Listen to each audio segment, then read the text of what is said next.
Passports. Some are definitely stronger than others, and that's what we're going to talk about today. Hi, my name is Melissa Siegel. I'm a professor of migration studies, and this is a channel about all things migration.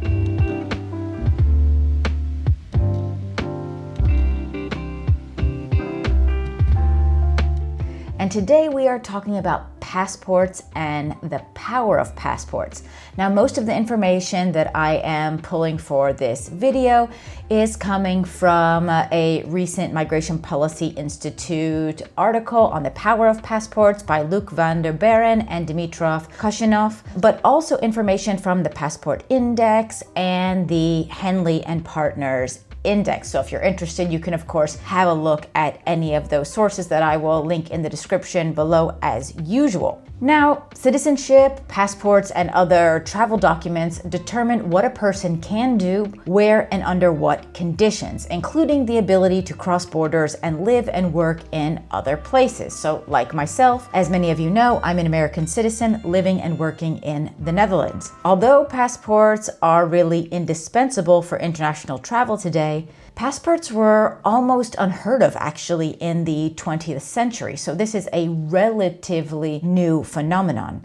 Historically, actually, the legal ability to travel both domestically and internationally was directly connected to race, ethnicity, and class rather than nationality. So before World War I, passports and other identity documents were not often required for crossing international borders. Instead, people used letters of safe passage, and these were often issued by a variety of different authorities, including maybe church officials or local officials, often unrelated to the state or some kind of nationality of the traveler. Now, the use of passports really started to spread after World War I. World War I was really a turning point for when we saw passports being used much more. So many European countries installed border controls and instituted travel document requirements during the Great War, and didn't do away with them after the war. So basically, since then, travel restrictions have been officially based on nationality, really irrespective of class, although we have seen different kinds of discrimination. We did see that the League of Nations actually tried to step in the beginning of the 1920s to try to abolish travel restrictions. And of course, remember, the League of Nations was the predecessor to the United Nations, but it failed in its goal to try to abolish passport requirements. Instead, it resulted in the first international standard for the format of what the document should look like. And this was to help to facilitate the recognition and trustworthiness against fraud.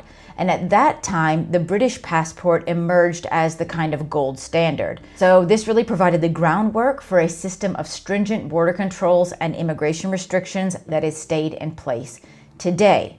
Now, let's talk about actual power of these passports. So one of the key things that we see with regard to the power of the passport is how many countries that a person can go to with visa-free travel, meaning that they do not need to get a visa before entering the country. And then in some cases, you can also see if the visas can be gotten upon arrival, or you have to get a visa before you come into the country. And then, of course, you can talk about what different visas or different access that passports can give you, like the ability just to enter a country or to work or to do other things in the country.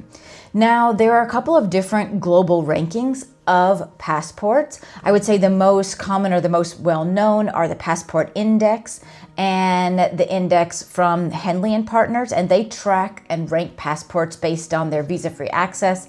They're quite similar, not exactly the same, but we do see that the same types of countries show up on both.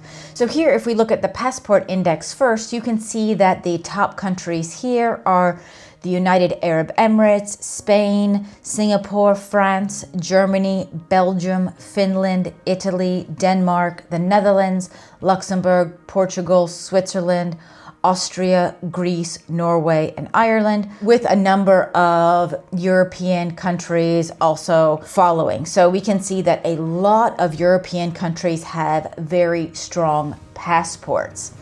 It is similar if we look at the official rankings from Henley Partners. We do see a lot of European countries really at the top of the list, but actually at the top of the list in the Henley rankings, we see Singapore, Japan, and South Korea, then followed by a number of European countries like Denmark, Finland, France, Germany, Ireland, Italy, Spain, Austria, Belgium, Luxembourg, the Netherlands, Norway, Portugal, and Sweden. All right, so quite similar rankings there between the two different indices. In both rankings, we see that countries that have the weakest passports are very similar. So we see countries with the weakest passports as being Afghanistan, Syria, Iraq, Somalia, and Pakistan, followed closely by Yemen, the Palestinian territories, Bangladesh, North Korea, Eritrea in the passport index. And in the Henley index, it is very similar with, again, Afghanistan, Syria, Iraq, Yemen, Somalia, and Pakistan all being at the bottom of the list. Now, of course, you can click on the link and check out your own country and how powerful that passport is or not. What I think is interesting also about the passport index is you can look here not only at the number of countries that has visa-free access, but also how many countries where you can have visas on arrival, and then the other countries where you need a visa to enter the country just initially. So it is very clear that different passports have different power with them. So for example, if you are from the European Union and you want to go to another European Union country, that is definitely visa-free travel. So you can move from Germany to the Netherlands visa-free. And it is not only visa-free, you actually have the right to live and work then in the Netherlands from Germany without having to get any visas or residence permits or anything like that. So in this case, having a European Union passport and wanting to move to another EU state is extremely, extremely powerful. Now, this is of course just another way that we can see inequality built into the world system.